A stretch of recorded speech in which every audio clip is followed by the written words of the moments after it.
I am joined in the studio now by the Director General of the International Atomic Energy Agency, Mr. Rafael Grossi. Your Excellency, welcome to Kazakhstan. Thank you for your time. Thank you very much. A pleasure to be here again.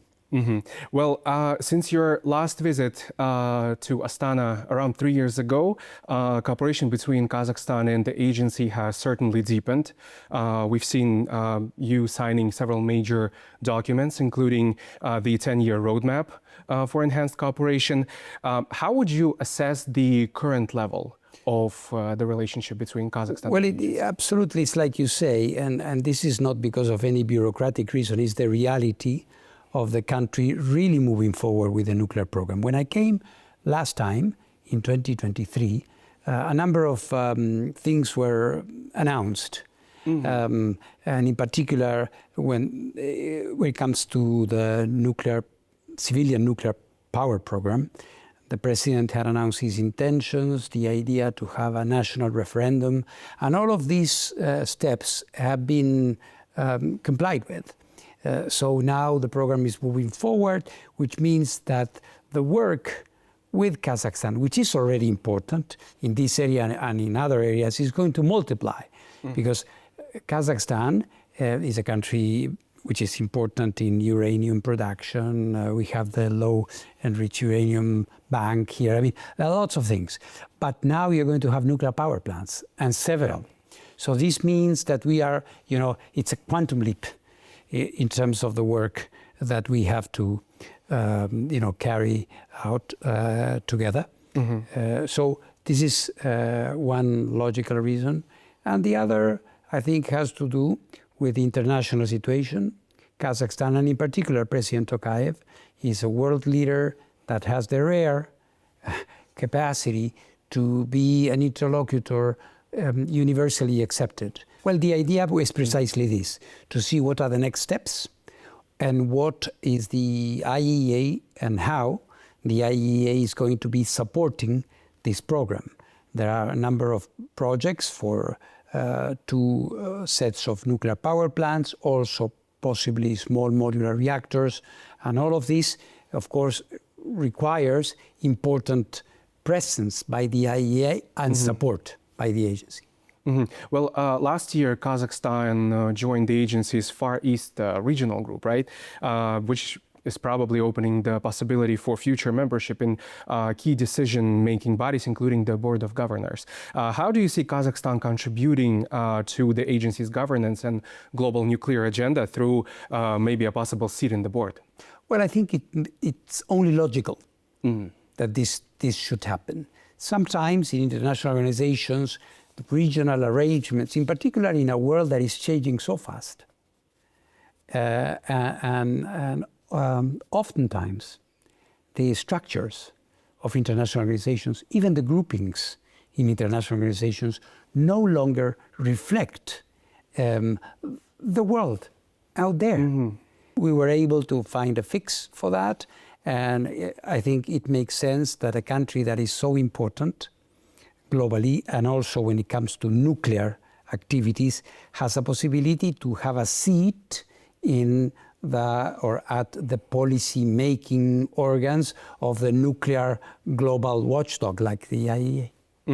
Well, obviously, Kazakhstan now is about to build its first nuclear power plants in cooperation with international partners.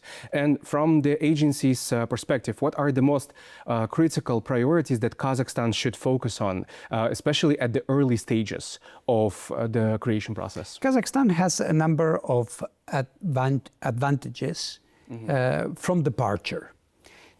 When it comes to countries that accede to nuclear energy, in many cases, you have to build institutions, you have to build a regulator, etc.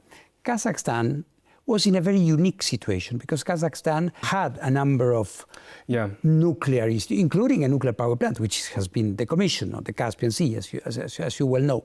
Then there is Kazakhstan is one of the world's biggest uranium mining and uranium production and conversion producers in the world. So the only thing that was missing, if you want, were nuclear power plants. So in that sense, there's a lot of mileage, if you want, already in the Kazakh counter. You know, the IAEA provides for countries that are building nuclear power plants advisory services, peer review services, so that countries themselves can check. What do those look like?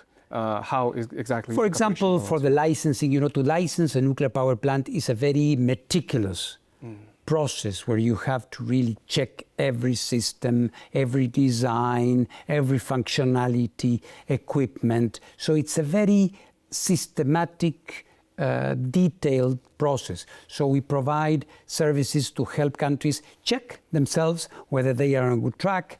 Then we do pre-operational, when you are getting ready to commission your nuclear power plant. Is like you do like a dress rehearsal for a theater.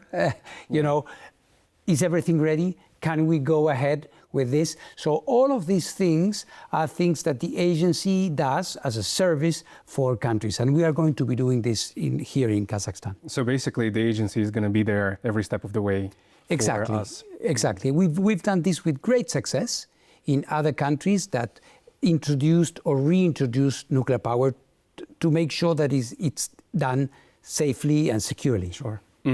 Well, nuclear power projects are often viewed as not only just the energy of infrastructure, but also as catalysts for much broader regional development, right? Are there any international examples of that? Can you name any? Nuclear is an industrializing industry. Because nuclear, in nuclear, or through nuclear and inside nuclear converge metallurgy, artificial intelligence, engineering, mining, mathematics, chemistry. So it's a fantastic hub, unlike any other energy source. Because if you look at fossil, even renewables, it's pretty simple. It's burning something or taking something from nature. Nuclear energy is the result of the human mind. Now, producing something that does not exist in nature, and to do it, you need the brains of men and women. So for that, you need thousands of engineers, technicians, operators, welders. I mean, it's a community of professions coming together. So I think in taking this step, Kazakhstan is really amplifying, diversifying its technological base in a way that has reverberations to many other industries. You know that, for example, in many countries, in many emerging countries, nuclear has been the cradle for satellite industry, for space industry, for a number of really cutting-edge technologies. So it's a world of opportunity that is opening for this country.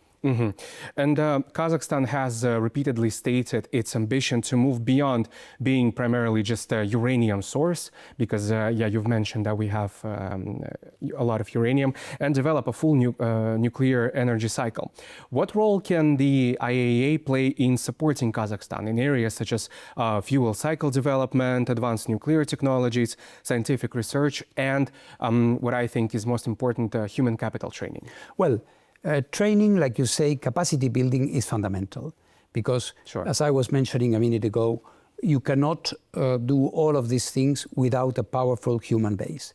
And the agency, through its capacity programs, training, education, scholarships, fellowships, we organize, facilitates all this work.